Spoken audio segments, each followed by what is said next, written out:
All right, so this is V2 of my DJ setlist generator.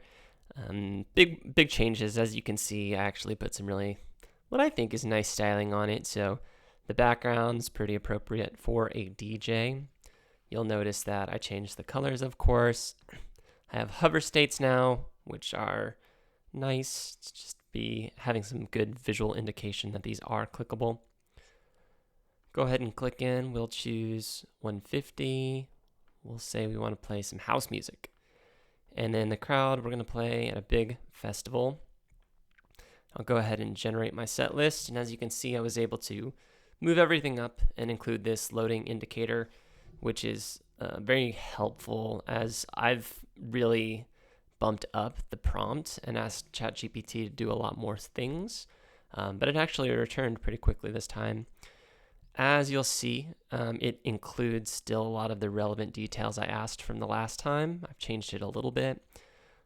It includes the name, of course, the artist, the BPM.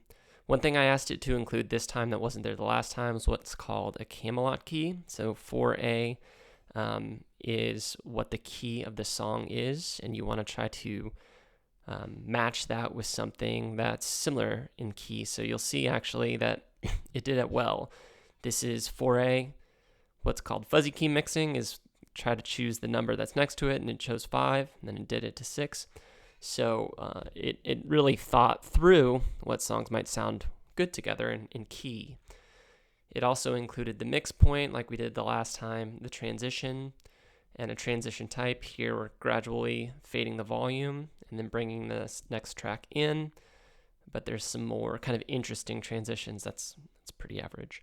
And I asked it for 10 songs, which it gave. So overall, really nice and does what I want it to do and looks a lot cleaner. ChatGPT still will not remove some of the things that I asked it to. So the hash symbols aren't removed, asterisks, all of those things. I gave it a very specific example of how I wanted it to return the response, what it wanted to look like. It really didn't follow that, which is unfortunate.